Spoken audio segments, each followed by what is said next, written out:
A 5 horas del aumento de 26 centavos en el precio de las gasolinas extra y Ecopaís, la actividad en las gasolineras es habitual en el país, salvo en Quito, donde la concurrencia aumentó. En la segunda entrega de la serie sobre las avionetas en la Amazonía, Televistazo muestra su rol crucial en el transporte de alimentos y medicinas. Las centrales Agoyán y San Francisco volvieron a operar al 100%. Tras el deslave de hace 2 semanas, pero limpiar la central Agoyán tardará 14 días. El presidente Daniel Noboa firmó un decreto con el que ordena al Ministerio de Salud poner a funcionar los equipos médicos en todos los hospitales públicos del país en un plazo de 90 días. Expectativa en Estados Unidos por primer debate presidencial televisado entre Joe Biden, quien busca la reelección, y Donald Trump, la revancha. El mano a mano durará 90 minutos. El Consejo de Participación designó a Ricardo Morales como defensor público, luego de 2 años de un accidentado proceso. La Tri está a punto de aterrizar en Phoenix para jugar este domingo con México por el segundo cupo de su grupo en cuartos de final de la Conmebol Copa América. La tricolor recupera a su goleador, Ener Valencia. Los loros, tortugas y monos son las especies más apetecidas por los traficantes de animales silvestres en Ecuador, que hasta los decoloran para ocultarlos.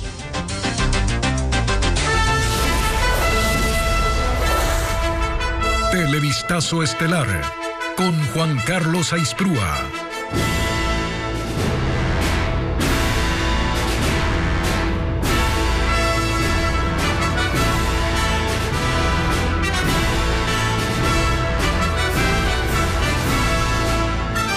¿Qué tal, amigos? Buenas noches, bienvenidos a Televistazo Estelar. A pocas horas de que se aplique el incremento en el precio de las gasolinas extra y Ecopaís, varias estaciones de servicio ya registran una mayor actividad. Conductores buscan tanquear sus vehículos con el valor actual porque desde mañana el aumento será de 26 centavos por galón en esos combustibles. Informa Diana Bermeo. Hoy es el último día que se venderá combustible con el subsidio total. Desde este viernes, el galón de las gasolinas extra y Ecopaís costará $2.72. Así lo dispuso el presidente Daniel Noboa en un decreto ejecutivo. A partir de las 0 horas del 28 de junio se modificarán los valores en los sistemas de las 1.250 estaciones de servicio del país. El procedimiento es sencillo, toma apenas 5 minutos. Se realizará a las 23:55. Somos el 50% que tenemos un software de facturación automática, pues es poner la pantalla, cambiar el precio, hacer clic y ya está. Los que no tienen facturación automática, pues tienen un computador en las islas en el que se digita manualmente el valor. En Quito, durante la mañana, en las estaciones de servicio, la atención fue la habitual. Los usuarios esperaron un promedio de 5 minutos para ser atendidos. En la tarde aumentó la concurrencia y hubo fila en algunas gasolineras. Televistazo constató que en 3 estaciones no se vendía extra. Los despachadores argumentaron que ya no tenían. En Guayaquil y Cuenca no hubo congestión en las estaciones de servicio hasta el final de la tarde. El 98% de conductores solicitan extra y Ecopaís, las gasolinas cuyo precio aumentará. Y cerca de 23.000 taxis, camionetas y tricimotos serán parte del primer paquete de compensaciones tras el incremento en el precio de los combustibles. Diego Puente explica en qué consisten los cálculos para saber si recibirán más o menos dinero cada mes. El incremento a las gasolinas extra y Ecopaís, que regirá desde las 0 horas de este viernes, deja dudas entre los consumidores. Televistazo pidió al Ministerio de Transporte absolver 2. ¿Hasta cuándo regirán los nuevos precios? Este primer aumento de 26 centavos por galón estará vigente 14 días. El 12 de julio se dará a conocer los nuevos valores de las gasolinas extra y Ecopaís. Cada mes serán recalculados según el precio internacional. Debido al sistema de bandas, no habrá aumentos mayores al 5% o reducciones mayores al 10% con relación al precio anterior. La compensación es fija. El gobierno estableció una compensación de $40.56 para los taxistas, $37.70 para las camionetas de uso comercial y $23.40 para tricimotos. La compensación varía mes a mes. Para el cálculo se tiene en cuenta una base, los galones de gasolina. En el caso de los taxis son 156 al mes. Esa cifra se multiplica por el porcentaje de incremento o de reducción. En este caso, a los 26 centavos se suma el 5% del incremento y da un total de 39 centavos por galón. La compensación entonces pasará de $40,56 a $60,84. Si existen condiciones internacionales que obliguen a reducir el 10% del valor de los combustibles, no habrá compensación. El gobierno pagará este primer mes a 23.700 taxis, tricimotos y camionetas inscritos en el sistema digital. Para los que no lo han hecho, la plataforma sigue abierta. Habitantes de la comuna Bajada de Chanduy quieren reclamar la propiedad del terreno donde ayer se empezó a construir la nueva cárcel de Santa Elena. Se trasladaron ya a Guayaquil incluso para interponer una medida cautelar con el objetivo de paralizar esa obra. Aseguran que el gobierno se ha negado a escucharlos. Luisa María Heredia conversó con ellos. Son comuneros de Bajada de Chanduy, provincia de Santa Elena. Con sus pancartas y consignas llegaron a Guayaquil este jueves para presentar con la asesoría legal del Comité por la Defensa de los Derechos Humanos una medida cautelar con la que esperan frenar la construcción de la nueva cárcel. Los trabajos iniciaron la mañana del miércoles, con la ampliación del único camino de acceso y con la deforestación de una parte del predio La Envidia, un bosque virgen, en el que el gobierno de Daniel Noboa dispuso que se levante la obra. Los comuneros insisten en que tienen documentos que les acreditan la titularidad ancestral de las tierras, que han intentado mostrarle al gobierno. Hasta ahora se nos ha ignorado y de una manera arbitraria. Por eso, además de la medida cautelar, interpondrán otras acciones constitucionales para intentar levantar la reserva que pesa sobre el proyecto y que, según el Servicio de Atención Integral a Personas Privadas de Libertad, SNAI, responde a temas de seguridad nacional. Porque son cuestiones de interés general. La preservación de bosques, la preservación de ecosistemas no es información reservada. Aseguran que el gobierno está cometiendo también un delito ambiental, pues si bien el bosque no forma parte del Sistema Nacional de Áreas Protegidas, como especificó el Ministerio del Ambiente, sí está situado dentro de un área de conservación provincial que fue legalizada el año pasado. Tenemos el área de reforestación puesta ahí por Espaco, que es la provincia de Santa Elena. Él no está respetando ese acuerdo que hemos tenido muchos años. Para levantar la denominada cárcel del encuentro se intervendrán 16,8 hectáreas de un área total de 300 hectáreas que fueron embargadas por el Estado, de acuerdo a lo especificado por SNAI. Las centrales Sagoyán y San Francisco volvieron a operar al 100% de su capacidad. Ambas fueron afectadas por el deslave de hace casi 2 semanas y la limpieza continúa. Francisco Garcés recorre la zona y actualiza la situación de las hidroeléctricas. La hidroeléctrica Agoyán en el río Pastaza fue afectada por la crecida y los deslaves del domingo 16 de junio. El viernes pasado entró en operación con una de sus 2 turbinas y desde este miércoles recuperó el 100% de su capacidad con sus 2 generadores funcionando. Uno de los deslaves de ese día afectó la casa de máquinas. El agua se filtró por los elevadores y canales de cables y llegó hasta los equipos electromecánicos que debieron ser apagados. Esta casa de máquinas se encuentra a 120 metros de profundidad en la montaña y fue afectada por el deslave de hace ya casi 2 semanas. Por eso aquí todavía continúan los trabajos de limpieza. Son más de 40 personas que dedican sus 3 turnos a hacer la limpieza, que durará al menos 2 semanas.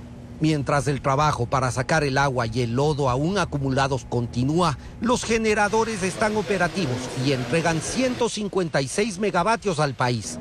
Lo mismo hace la hidroeléctrica San Francisco, que también dejó de operar ese día. 2 semanas después ya entrega 212 megavatios al sistema eléctrico nacional. Mientras tanto, 12 días ya tiene sin operar la central hidroeléctrica Alao de la empresa eléctrica de Riobamba, luego de un aluvión que destruyó un tramo del canal de conducción de agua. Ángel Pilatuña amplía esta noticia. Han pasado 12 días desde que un aluvión en la comunidad Misniac de la parroquia Pungalá destruyó 20 metros el canal de conducción de agua de la central hidroeléctrica Alao de la empresa eléctrica Riobamba. Enormes rocas, troncos y lodo descendieron por el río, impactando la infraestructura de hormigón por lo que las compuertas que están a 2 kilómetros tuvieron que ser cerradas. Esta central produce 10.4 megavatios de energía, distribuye en 3 alimentadores a 3 parroquias rurales de Riobamba, al cantón Chambo y a la subestación Guamote. Pese a que por ahora no está operando, no hay reportes de cortes de energía en estas áreas. El canal ahora deberá ser reconstruido, pero ante el aislamiento de la comunidad por la destrucción de 2 puentes, ni siquiera ha podido entrar maquinaria a retirar escombros, mientras una retroexcavadora de la parroquia Pungalá y otra de la prefectura de Chimborazo operan en 3 frentes para habilitar un paso por la ruta Pungalá-Alao y poder llegar hasta la zona de la emergencia. Han quedado sin transportes, sin comunicación. A 2 kilómetros en la comunidad Maguazo, el desbordamiento del río afectó las redes del Plan Maestro de Agua Potable, proyecto con el que se esperaba abarcar toda la ciudad y que este mes se encontraba en fase de prueba. El sedimento arrastrado por la corriente mantiene obstruidos los accesos. Además, los deslizamientos de tierra han dejado expuestas las tuberías en varios tramos a lo largo de 9 kilómetros. Al momento, técnicos de la empresa municipal de agua potable evalúan los daños y colocan soportes para proteger la infraestructura de otros deslaves. El presidente de Estados Unidos, Joe Biden, y el expresidente Donald Trump estarán cara a cara durante 90 minutos. Ambos protagonizarán el primer debate presidencial por las elecciones en el país norteamericano, que será transmitido por nuestra cadena aliada CNN. ¿Qué tal? Desde Atlanta les saluda Gustavo Valdés. No soy Jake Tapper, no soy Dana Bash, pero ellos van a ser los que están sentados aquí en el Anchor Desk, en la mesa de los conductores del debate presidencial de CNN en los estudios de Atlanta, algo histórico para nosotros, en la casa donde nació CNN hace más de 40 años. Este es un estudio que ha sido modificado. Generalmente aquí se utiliza para transmitir los juegos de béisbol. Aquí están los comentaristas Papi Ortiz, Pedro Martínez, Alex Rodríguez. Y ahora lo han transformado en un escenario político. He contado al menos 10 cámaras, así es que la cobertura va a ser impresionante. Y como les decía, la transformación del estudio, de estudio deportivo, donde generalmente aquí hay un diamante de béisbol donde hacen demostraciones, ahora es el escenario donde un presidente actual y un expresidente se enfrentarán. Se hizo un volado, se aventó la moneda y decidieron, Joe Biden ganó esa moneda y decidió estar del lado derecho de la pantalla, que significa estar de este lado del escenario, y es aquí donde el presidente va a estar durante estos 90 minutos de CNN. Estamos a aproximadamente 1,5 metros de distancia. Donald Trump estará aquí. Él tendrá la última palabra. Vamos a tener transmisión no solamente desde este estudio, sino también de otros lugares aquí en lo que es la casa de CNN, a la que le damos la bienvenida y esperamos que nos acompañen durante el día de hoy y el análisis por los días que vienen. Joe Biden y Donald Trump se enfrentarán esta noche en el primer debate televisado de la campaña por la presidencia de Estados Unidos. Tendrá una duración de 90 minutos y se han establecido reglas que eviten interrupciones frecuentes mientras exponen los candidatos. Tampoco habrá público en el estudio. El debate en la ciudad de Atlanta pone frente a frente al presidente Joe Biden con el expresidente Donald Trump. Biden va por la reelección inmediata y Trump por la revancha, pues perdió en 2020, año en el que debatieron por última vez en un programa en el que las interrupciones fueron frecuentes.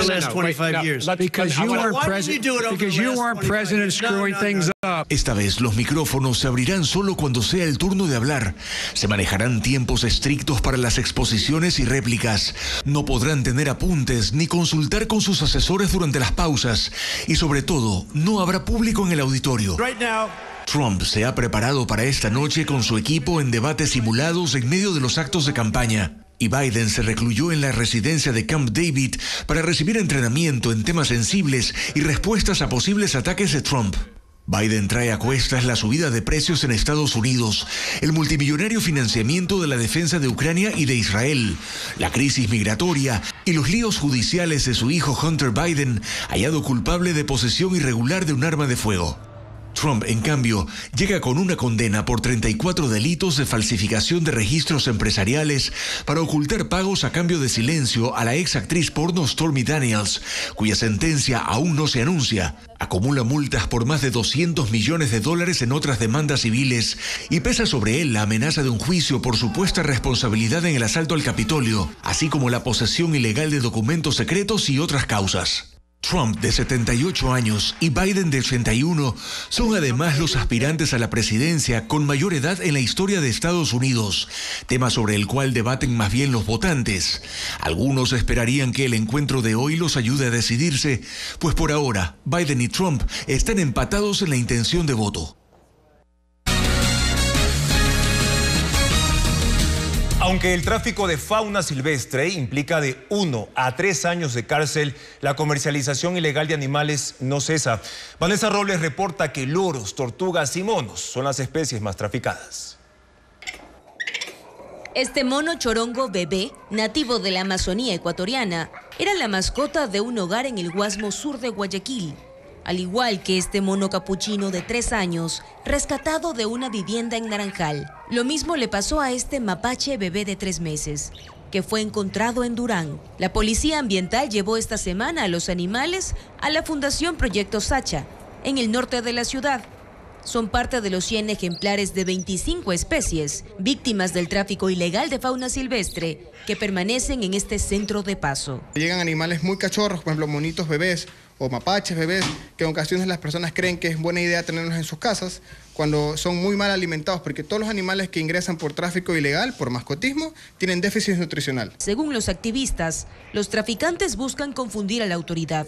Este perico vicuña, por ejemplo, nativo de Ecuador, es de color verde, pero para traficarlo fue decolorado. Para cambiar el aspecto de los animales, en otros casos, usan cloro, agua oxigenada o tinte para cabello. Otros animales traficados son lechuzas, sajinos y ocelotes, además de ejemplares salvados del mercado internacional, como estas tortugas californianas. Nosotros tenemos cerca de 20 personas que activamente están en nuestras instalaciones.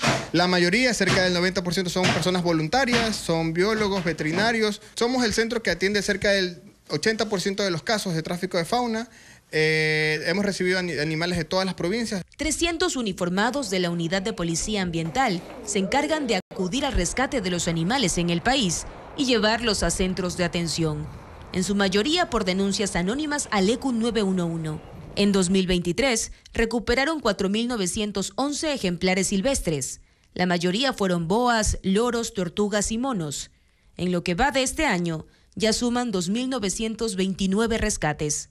En Guayaquil, Durán y San Borondón, las alertas son diarias. Alrededor de unas 7, 8 alertas diarias. En el año 2022 pasamos a lo que es los récord Guinness a nivel nacional como la unidad de protección del medio ambiente que más ha rescatado especies en el Ecuador. El Ministerio de Ambiente no tiene centros propios para rescate de fauna silvestre. Trabaja con fundaciones aliadas. El reporte de la entidad es inferior al de la policía. Contabilizó 700 ejemplares durante el 2023, principalmente en Orellana, Napo, Sucumbíos, Guayas, Carchi, Imbabura y Pichincha. A 11 días del deslave en el sector Río Verde de Baños, en Tungurahua, 135 familias damnificadas todavía permanecen en albergues hasta tener una reubicación definitiva. Las autoridades ofrecen ahora un plan habitacional donde podrán asentarse, pero su entrega estaría lista para febrero del próximo año, como lo explica Fabián Villa. A 11 días del aluvión que arrasó con la población de 1.700 habitantes de Río Verde en Baños, provincia de Tungurahua, 135 familias que perdieron sus casas y terrenos en los sectores del Placer y Quilloturo aún se encuentran en albergues y otras están viviendo con sus familias. El municipio local asegura que está en trámite la donación de un terreno de 44.000 metros cuadrados en el sector de La Martínez, de la parroquia Río Verde, donde se construirá 145 viviendas para todos los pobladores de los 2 caseríos afectados. El Ministerio de Vivienda dice que invertirá unos $5 millones para este proyecto habitacional, cuyos trabajos comenzarán dentro de 2 meses. Para ahorrar gastos en mano de obra, se pedirá la ayuda de toda la población y se espera entregar las nuevas viviendas en febrero del 2025. Toda la comunidad del Placer y de Quilloturo, al 100%, estas personas se tienen que ir de aquí y las casas tienen que ser demolidas. Y el alcalde está haciendo ya, en virtud de que se encuentran en polígono de riesgo, una ordenanza para que aquí no sea zona habitable. A los damnificados no les queda más que esperar en los albergues. En estos sitios relatan que enfrentan otro problema: las deudas adquiridas con bancos o cooperativas para sembrar naranjilla y tomate de árbol en sus terrenos, plantaciones que prácticamente desaparecieron con el deslave. No sé, también ahí sí quisiera también pedir, no sé, al Estado a ver cómo nos puede ayudar, porque no es que se debe a lo mejor 100, 200. La gente aquí hacemos préstamos de 20,000, 30,000. ¿Para qué? Para largo plazo, para poder producir. En el sector de La Merced se coloca un puente Bailey de 51 metros de largo y un solo carril que estará operativo en 8 días. Y la vía Baños Puyo sigue totalmente cerrada al tráfico vehicular. La ayuda que llega con alimentos y medicinas se logra ingresar realizando transbordo. El Ordeño ganó la puja en 3 zonas para dar alimentación escolar por un monto superior a los 150 millones de dólares. Entre los accionistas de esta empresa constan familiares del presidente de la República. Diego Puente con el informe.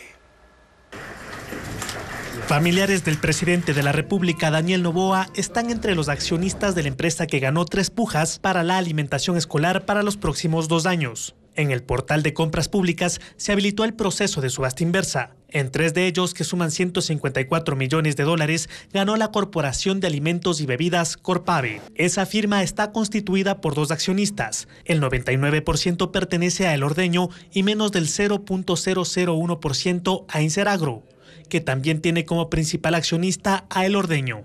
¿Dónde aparecen los familiares del presidente? Según la Superintendencia de Compañías, Agroindustria San Esteban es parte de las accionistas del Ordeño. Isabel Noboa Pontón tiene acciones en esa empresa. San Esteban también está constituida por Empacadora del Litoral, Empacar, que tiene como accionistas a Isabel Noboa y otros miembros de la familia del presidente, según información de la Superintendencia de Compañías. El Ordeño entregará leches, jugos, galletas y barras nutricionales en las escuelas del país a un costo que oscila entre 32 centavos y 36 centavos por ración. Esa firma aceptó el 20 de junio que Noboa Pontón es parte de su paquete accionario, pero aseguró que eso no ha influido en la adjudicación del proceso de contratación pública. El mensaje fue borrado de sus redes y se puso otro comunicado que señala que Agroindustria San Esteban tiene un porcentaje ínfimo de acciones en El Ordeño y que eso no les inhabilita para participar de procesos de contratación pública. La ley de contratación prohíbe a los funcionarios públicos, incluyendo al presidente, celebrar contratos con familiares hasta el 4º grado de consanguinidad y 2º de afinidad. No obstante, El Ordeño cita el artículo 250 del reglamento que indica que esa normativa se aplica cuando ese familiar es socio o accionista mayoritario, es decir, que posea más del 50%.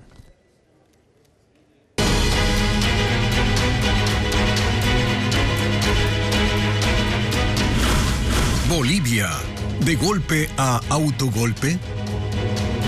Bolivia atraviesa por una compleja situación social, económica, pero sobre todo política. Una disputa interna por el control del partido de gobierno enfrenta al presidente Luis Arce y al exmandatario Evo Morales, lo cual afecta incluso el avance de iniciativas del Ejecutivo en el Congreso. La situación general desafía las intenciones de Arce de buscar la reelección en 2025. Reporta Pedro Jiménez. El movimiento al socialismo, partido de gobierno en Bolivia, está dividido en su liderazgo. El presidente Luis Arce tiene la representación oficial, mientras que Evo Morales se escuda en sus seguidores que lo impulsan en el camino hacia las elecciones del próximo año, al punto que una asamblea popular lo nominó como candidato, a pesar de que el Tribunal Constitucional anuló la reelección indefinida, lo que supone la inhabilitación de Morales, al haber determinado que un presidente no puede gobernar más de 2 veces en forma continua o discontinua, y Evo Morales ya gobernó desde 2006 hasta 2019 cuando fue derrocado.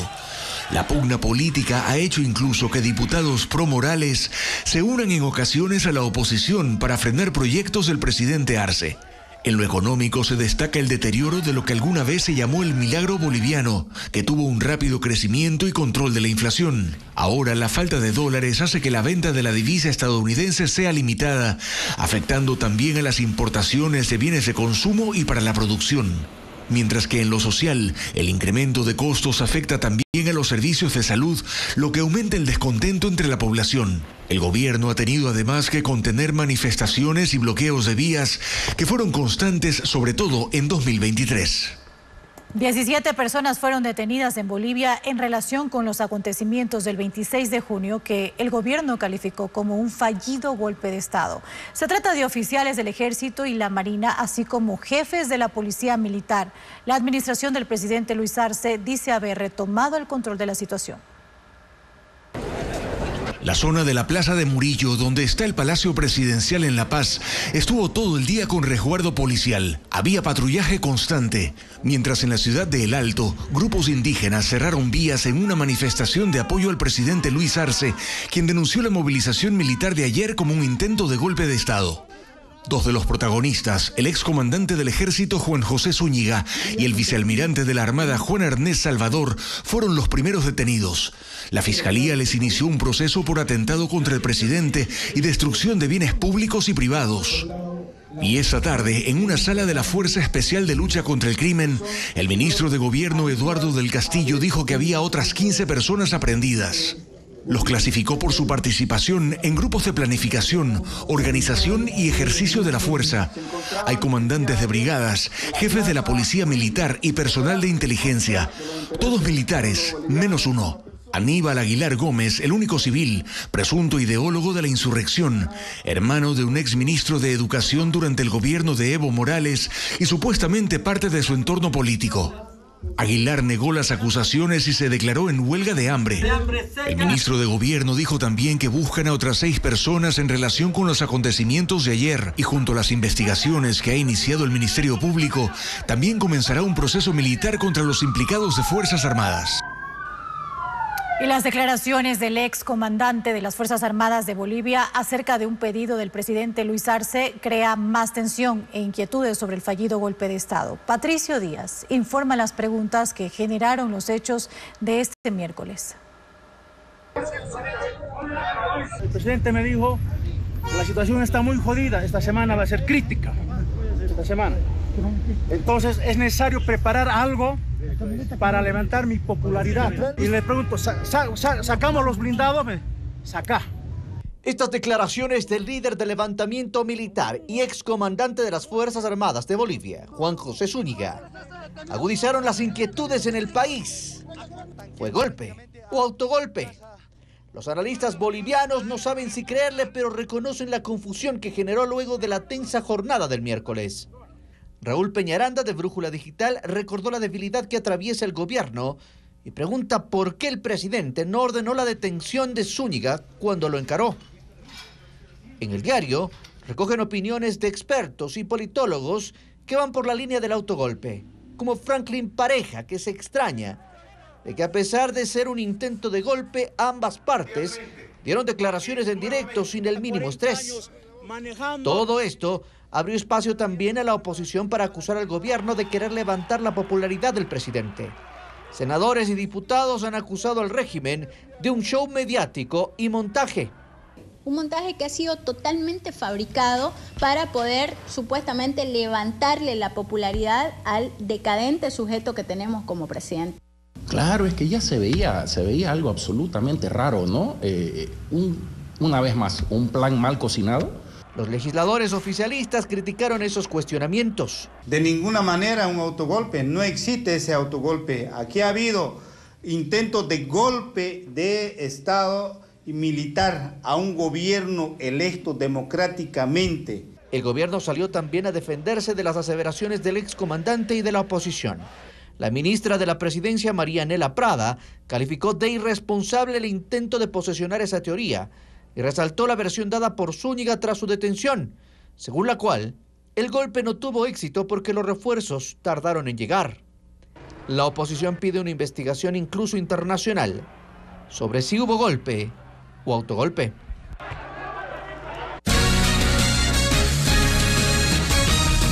Ricardo Morales es el nuevo defensor público. La designación se dio en medio de un criticado concurso que duró más de 2 años. Fabiola Santana presenta además un perfil de Morales, quien deberá ser posesionado por la Asamblea Nacional. El polémico concurso para elegir defensor público llegó a su fin luego de más de 2 años. La noche de este miércoles, el Pleno del Consejo de Participación Ciudadana, con 4 votos, designó a Ricardo Morales Vela como el nuevo defensor público. La mayoría de consejeros desconoció el informe vinculante de la Comisión Ciudadana de Selección, que había dejado fuera a Morales por un impedimento para ejercer cargo público. El consejero Juan Esteban Guarderas, quien votó a favor de la designación de Morales, dijo que también debería investigarse por qué Morales presentó una declaración juramentada de inicio de funciones de defensor público en la Contraloría antes de su designación. La decisión se tomó con base en un informe de la Coordinación Jurídica, que además recomendó que las actuaciones de la Comisión Ciudadana de Selección sean revisadas por la Contraloría e investigadas por la Fiscalía. Morales fue el 6º mejor puntuado del concurso con 76.6 sobre 100. Fue subsecretario de Justicia en el gobierno de Rafael Correa y miembro de la Comisión de Pacificación Carcelaria en el gobierno de Guillermo Lasso. Será posesionado por la Asamblea una vez que el Consejo de Participación Ciudadana notifique la designación. La minera Comiange deberá suspender sus operaciones en 3 concesiones mineras en La Maná. Lo decidió un tribunal que determinó que esa empresa ha explotado minerales sin tener todos los documentos habilitantes. Francisco Garcés actualiza esta información. La minera Comiange debe suspender inmediatamente sus operaciones en 3 concesiones en el cantón La Maná, en Cotopaxi. Lo decidió el tribunal especializado en delitos de corrupción y crimen organizado. La empresa explotaba oro y otros minerales en los campos Jimena, Jimena 1 y Campo Nosul, que le fueron concesionados en el 2015. Los jueces determinaron que la minera operó 8 años esas concesiones sin licencias ambientales, permisos diversos y sin cumplir los requerimientos técnicos de operación, y que también las autoridades de control incumplieron sus obligaciones pese a continuas denuncias. A los jueces llamó la atención que desde el 2016 las autoridades de la Agencia de Regulación y Control de Energía y de los Ministerios del Ambiente y Energía no actuaron sobre las irregularidades, pese a la existencia de 22 informes técnicos de esas entidades que detallaban los problemas. Incluso uno de la Agencia de Regulación, que en el 2016 calificó de minería ilegal la actividad de Comiange en el campo Jimena 1. Así se acumularon los daños ambientales en las áreas de concesión y fuentes de agua. Por eso los jueces ordenaron que la empresa no vuelva a operar hasta cumplir con todos los requisitos legales, que las autoridades inspeccionen las áreas con problemas ambientales y verifiquen su remediación y que inicien los procesos de sanción que no impulsaron en 8 años. Y no solo eso, deberán realizar una auditoría para determinar por qué no tomaron las decisiones para evitar los daños ambientales. Los hospitales públicos del país tienen 90 días para que sus equipos de diagnóstico estén completamente operativos. En el caso de incumplir esa medida, habrá remoción de cargos, como lo informa Luis Alfredo Zúñiga. La disposición la dio el presidente Daniel Noboa mediante el decreto 312. El Ministerio de Salud tiene un máximo de 90 días para que todas las unidades de salud del país pongan operativos sus equipos de diagnóstico y pone especial atención en 4 de ellos: los tomógrafos, equipos de rayos X, ecógrafos y monitores. El documento señala que en el plazo establecido se deberá garantizar su correcto funcionamiento y disponibilidad para la atención de la ciudadanía. En el artículo 1 del decreto se advierte a las coordinaciones zonales y a los gerentes de hospitales que su inobservancia resultará en la remoción del cargo del superior jerárquico responsable. El Ministerio de Salud será el encargado de supervisar y verificar el cumplimiento y deberá hacer controles para que los médicos y demás personal sanitario cumpla con las jornadas de trabajo establecidas. Esta decisión se tendrá que aplicar en los 157 hospitales de la red pública y demás unidades de salud. Se toma en el marco de quejas de usuarios por falta de equipos y personal para su atención en hospitales públicos, además de denuncias de la Comisión Nacional Anticorrupción por irregularidades en la compra de insumos médicos. 3 jueces de la Corte Provincial de Santo Domingo serán vinculados al caso Plaga. Por su fuero, el juez anticorrupción que llevaba la causa elevó el expediente a conocimiento de la Corte Nacional y ahora los procesará la fiscal general. informa Jacqueline Rodas. El caso Plaga, que tiene en prisión a 5 exjueces de primer nivel acusados de vender sentencias para liberar delincuentes, subió a la Corte Nacional y ahora está en manos de la fiscal general Diana Salazar. El juez anticorrupción Willer Choes se inhibió de seguir con la causa porque hay nuevos implicados que pertenecen a la Corte Provincial de Justicia de Santo Domingo de los Áchilas y por su jerarquía deben ser procesados y juzgados por fiscales y jueces superiores. La información deriva de los testimonios anticipados rendidos el pasado 14 de junio por los abogados Hugo Lara y Lenín Vimos, quienes están presos. Ambos detallaron los casos que manipularon en la justicia, entre ellos un habeas corpus negociado por Cristian Romero, actualmente prófugo y procesado en el caso Metástasis, para uno de sus clientes, César Ruano, que estaba preso en Quito por tráfico de migrantes. Lenín Vimos contó que Romero logró cambiarlo de cárcel a Santo Domingo para presentar allí una acción constitucional ante jueces comprados. Fue una acción de habeas corpus con certificados médicos adulterados del Ministerio de Salud Pública ante los señores Jorge Efraín Montero Berrú, Patricio Calderón Calderón y Efraín Luzuriaga de la Corte Provincial de Santo Domingo, a quienes se les entregó $60,000. Los 3 nombres que da son de los jueces que serán vinculados al caso Plaga. Lara corroboró el testimonio de Vimos. Aquí se evidenció una vez más el modo de actuar de Cristian Romero. Fue uno de los casos que obviamente él también manipuló y orquestó. A César Ruano le concedieron la libertad. En las próximas horas, la Secretaría de la Corte Nacional realizará el sorteo para designar al juez penal, que desde hoy conocerá el caso Plaga y convocará a la audiencia para vincular a los 3 jueces provinciales por el delito de delincuencia organizada. Wilman Terán quiere quedarse en la cárcel 4 de Quito. Esta tarde pidió a la Corte Nacional que le conceda un habeas corpus y se conforme una comisión con la Iglesia Católica y la Cruz Roja para que analice su situación. Dice que en La Roca sufre tratos crueles e inhumanos.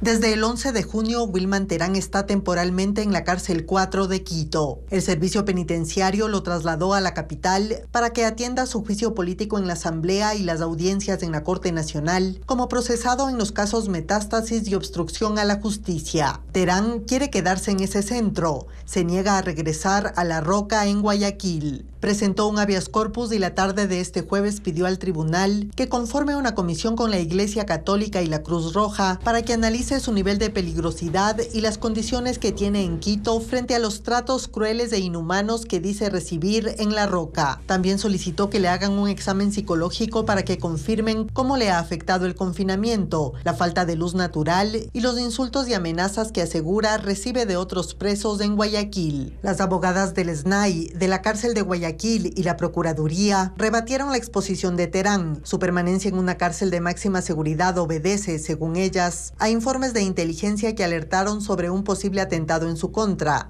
y evidenciaron que él no ha presentado pruebas del presunto maltrato sufrido. También cuestionaron que Wilman Terán repita los argumentos de un habeas corpus anterior que ya fue rechazado por otro tribunal de la Corte Nacional. El expresidente del Consejo de la Judicatura pidió 12 pruebas en total. Los jueces dispusieron que se entreguen hasta el próximo martes y las revisarán el miércoles 3 de julio antes de tomar una decisión.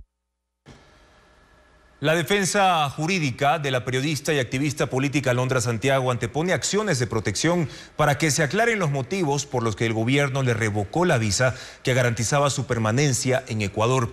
Por tener madre ecuatoriana, expertos en materia migratoria consideran que se deben respetar los derechos que el Estado concede, como lo informa Hernán Higuera.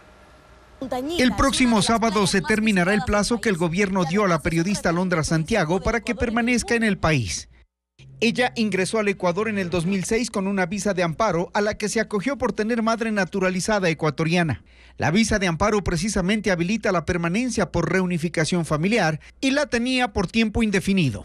El gobierno se la ha revocado. La acusa de cometer actos que atentan contra la seguridad pública y la estructura del Estado, pero no ha dado explicaciones y solo evocó informes secretos de inteligencia.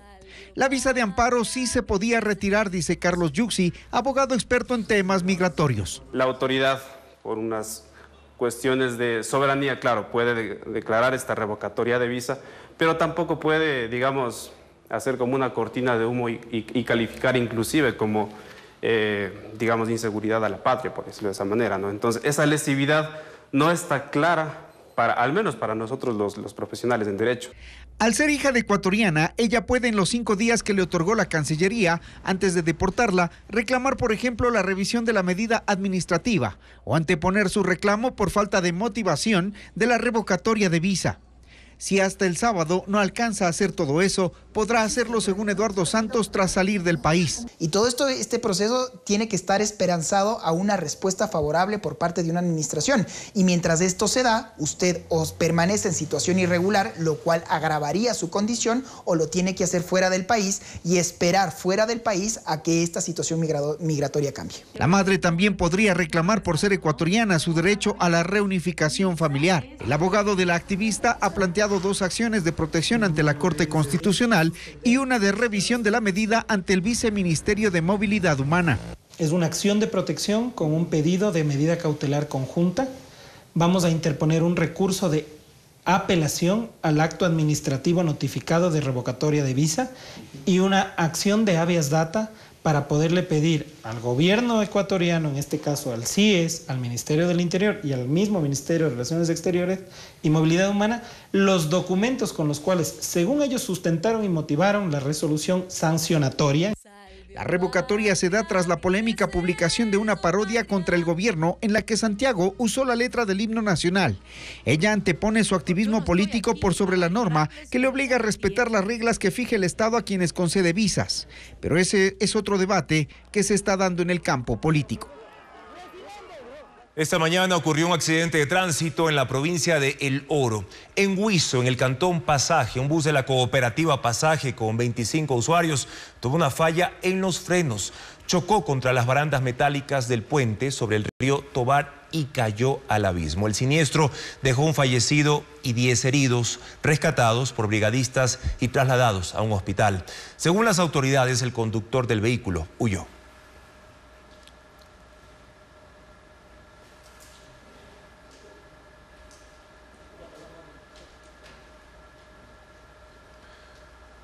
Una obra de teatro, un festival de cine para niños y la presentación de un ciclista ecuatoriano son las propuestas artísticas para este fin de semana. Vanessa Robles nos cuenta qué ciudades se llevará a cabo.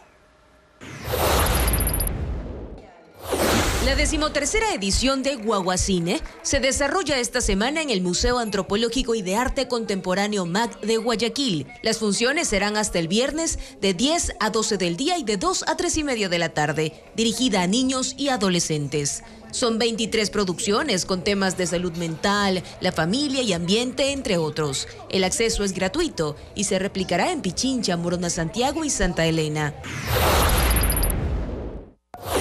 Andes, la ruta de los sueños, es la función de despedida del grupo Imagino Teatro en Ecuador, que se realizará en el Patio de Comedias de Quito.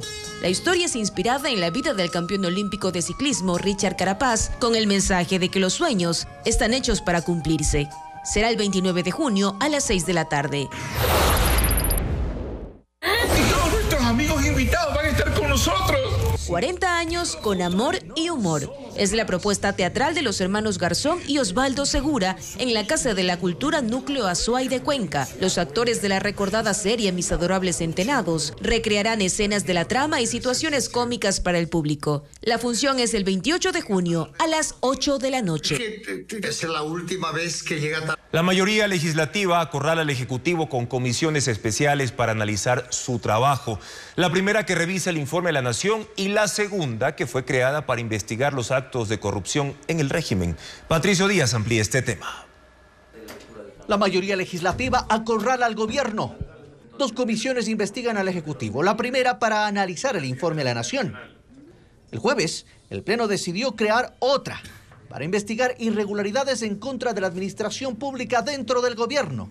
Y mencionaron la situación en el sector eléctrico, las últimas adjudicaciones en las cárceles y otros temas. Construye impulsó el pedido y tuvo el respaldo del Partido Social Cristiano, Revolución Ciudadana y algunos independientes críticos del gobierno. En esta mayoría defienden la comisión como parte de sus facultades fiscalizadoras. Si es que le molesta que se conforme una comisión para que investigue los temas, es un problema del señor. Nosotros vamos a seguir fiscalizando.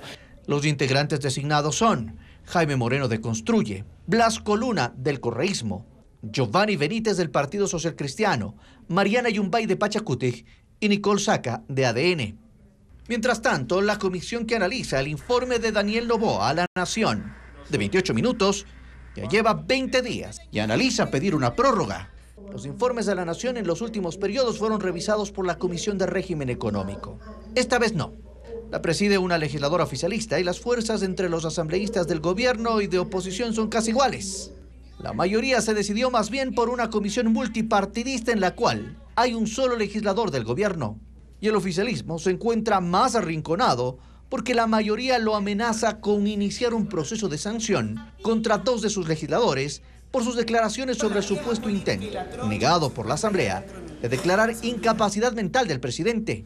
Estaremos vigilantes para que no suceda tampoco. Creemos que el presidente ha sido uno de los que más ha luchado frontalmente contra la corrupción y el crimen organizado y que por ende ha tenido represalias de algunos sectores políticos. Y en esas condiciones la Asamblea empieza una nueva semana en la que el oficialismo no tiene margen de maniobra frente a una mayoría que ya no le da tregua.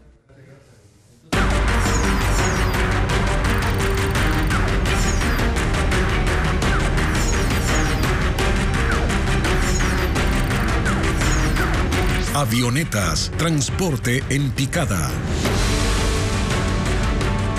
Las avionetas del Oriente se usan principalmente para evacuación médica, traslado de médicos rurales, profesores, material electoral también en época de elecciones. Además, el envío de alimentos y agua para las comunidades. Diego Puente con una segunda entrega.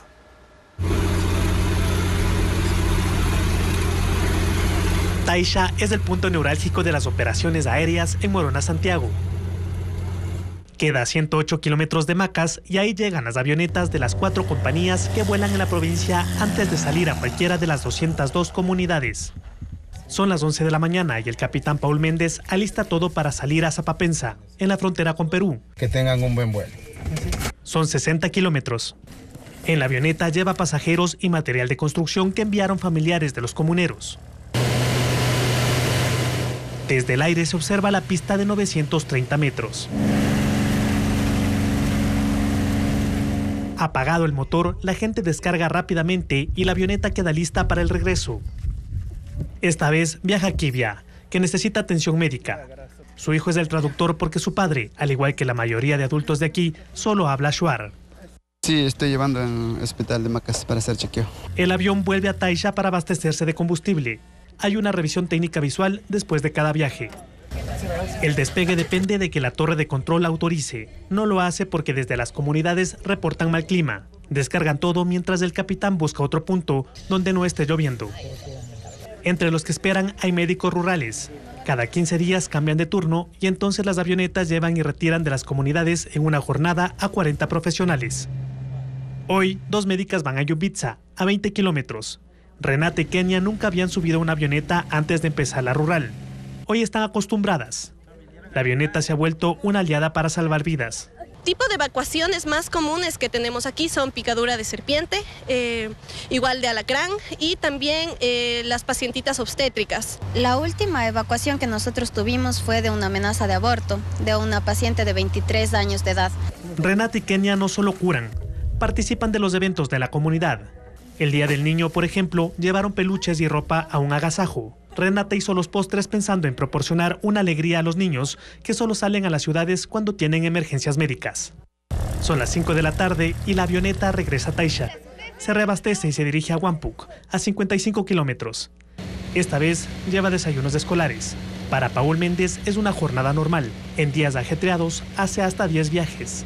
Como cuando lleva kits electorales o sobrevuela el volcán Sankay con científicos del Instituto Geofísico. Y mañana, ¿quiénes son los pilotos que surcan los cielos amazónicos? Tendremos un nuevo informe. El candidato demócrata Joe Biden y el republicano Donald Trump protagonizan el primer debate de cara a las elecciones presidenciales en Estados Unidos. Nos enlazamos ahora con nuestra cadena aliada CNN. Escuchemos las intervenciones. que no ha tenido tropas muriendo en ningún lugar del mundo como él. Presidente Trump, quisiera hacer un seguimiento, si me permite. No ¿Puedo responderle? Le voy a hacer una pregunta y usted puede hacer lo que desea con ese minuto. Usted quiso imponer un 10% de productos que vienen de Estados Unidos. ¿Cómo garantizar de que esto no va a aumentar los precios? No va a subir. Realmente los países nos han estado engañando desde hace años, como China y muchos otros. Realmente les va a obligar a pagarnos mucho dinero para reducir el déficit espectacularmente y darnos poder para otras cosas, pero él lo que quería decir, lo único es que le he dado el recorte de impuesto mayor de la historia y eliminación de reglas y reglamentos, y luego bajó el empleo y volvió a rebotar, y él toma crédito por eso. No se puede. Y dijo que había una inflación del 9%. No había casi nada de inflación, y fue así por 14 meses, y luego se disparó bajo su liderazgo porque gastó dinero con mucha gente que no sabían lo que hacían y no saben lo que hacen, y es la administración la peor que ha habido en la historia. Y en cuanto a Afganistán, lo que pasa en Afganistán, yo estaba saliendo de Afganistán, pero con dignidad, con fuerza, con poder. Él salió, fue un día vergonzoso, el más vergonzoso de la historia de este país. Trump, en los últimos 8 años, en ambos gobiernos, la deuda nacional subió a récords. De acuerdo con un análisis, el presidente aprobó 8 billones y el presidente Biden más de 4 billones en deudas nuevas. Presidente, muchos de los cortes que ha dicho usted deben esperar el próximo año. ¿Va usted a extenderlos o va más, como dice? Mientras que Estados Unidos tiene esta deuda pública tan récord, ¿cómo las corporaciones van a pagar menos impuestos de lo que pagan ahora? Porque esos recortes han dado un impulso a la economía, incluso después de COVID. Fue tan fuerte que superamos COVID mejor que cualquier otro país. Pero eso ha dado un impulso. Ahora, cuando hicimos recortes de impuestos, el impuesto sobre sociedades bajó del 21 al 9% y más allá. Incluso hubo más ingreso con menos impuesto y las empresas traían billones de dólares de regreso al país. El país estaba como nunca antes y estábamos listos para reducir la deuda utilizando el oro líquido y ese petróleo y ese gas que está debajo de nuestros pies. Íbamos a tener algo que nadie iba a conseguir. COVID nos dio duro, le di una situación inmejorable con todas las terapias y todo lo que nosotros pusimos en marcha. Le dimos algo estupendo. Recuerden, más gente murió bajo su administración, aunque habíamos arreglado las cosas. Más gente murió bajo su administración que la nuestra, y nosotros estuvimos en medio de eso, y mucha gente no quiere mencionarlo, pero hay mucha más gente que ha muerto bajo su administración con un mandato, un desastre. La vacuna...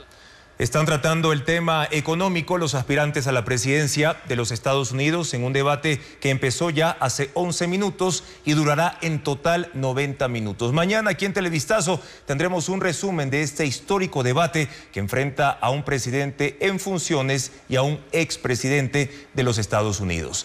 Les contamos ahora que 2 universidades de Ecuador participaron en un estudio mundial que mide la actividad del emprendimiento en 49 países. El informe señala que Ecuador es la nación más emprendedora de América Latina y entre las motivaciones está la falta de empleo.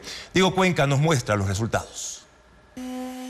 Ecuador es el país más emprendedor de América Latina, pues la tasa de actividad emprendedora es de 32.65%. Esto significa que 3 de cada 10 habitantes crearon nuevos negocios, según Global Entrepreneurship 2023, un estudio mundial en el que participan 49 países. La información sobre Ecuador fue investigada por la Escuela Politécnica del Litoral ESPOL y la Universidad Técnica Particular de Loja UTPL. Sus investigadores revelaron los datos este jueves en Guayaquil. En Ecuador, el 90.84% de los que están emprendiendo te indican que esa es una de las motivaciones más críticas, que es la escasez del empleo. Entonces, esa escasez del empleo hace que los emprendimientos no tengan este componente innovador que yo le estaba mencionando, sino que estoy tratando de hacer algo para subsistir. La mayor parte de los emprendedores son jóvenes entre 25 y 34 años, que buscan crecer en el comercio al por mayor y menor, también en actividades de alojamiento, servicios de comidas y en la industria manufacturera. pero el 9,66% no se sostiene en el tiempo. Los emprendedores nos dicen, no está siendo rentable mi emprendimiento, nos dicen, no tengo ya más fuentes de financiamiento, se acabaron, tengo problemas personales. Los emprendimientos que analizaron son tradicionales, que en su mayoría son informales, y también pequeños negocios formales. El 52% están liderados por hombres y el 48% por mujeres. Los hombres se perciben que tienen mayores capacidades para emprender en relación a las mujeres. Las mujeres presentan mayor temor al fracaso al emprender que los hombres. El informe concluye que los efectos de la pandemia causaron que los emprendedores adapten sus modelos de negocios a la tecnología y tengan una visión amigable con el medio ambiente. En Perú, 33 artistas callejeros unieron su afición por Star Wars con una obra social y convirtieron las paredes de una calle abandonada en un enorme mural. Su obra rinde homenaje a la conocida franquicia y se ha convertido en un atractivo turístico. El arte transformó completamente la calle Girón del centro de Lima. Ahora es un enorme mural con los personajes de Star Wars, pero hasta hace poco era un espacio lleno de basura con paredes sucias. 33 artistas callejeros limpiaron la zona y en 3 semanas la convirtieron en un lienzo de 500 metros, donde desplegaron todo su talento. Eligieron la temática de Star Wars para rendir homenaje a los 25 años del estreno de la película La amenaza fantasma, aunque en el mural hay personajes de toda la saga. Los artistas han creado un grupo llamado Latas por la Ciudad, con el que transforman espacios abandonados en obras de arte callejero, como este mural, que ahora es un atractivo turístico. Recuerde que a partir de las 0 horas de mañana el galón de las gasolinas Extra y Ecopaís subirá de precio. El aumento es de 26 centavos y se aplicará hasta el 11 de julio. Gracias por su sintonía y confianza de siempre, amigos. Mañana en Contacto Directo estarán Jaime Carrera, director del Observatorio de Política Fiscal, para analizar el efecto de la reducción del subsidio a los combustibles en el presupuesto nacional. Y también nos acompañará Virginia Lacio, subdecana de la Escuela de Negocios del ESPOL, para analizar si Ecuador es un país atractivo para la creación de emprendimientos. Sigan las noticias a toda hora en ecuavisa.com. Información siempre verificada y actualizada. Buenas noches.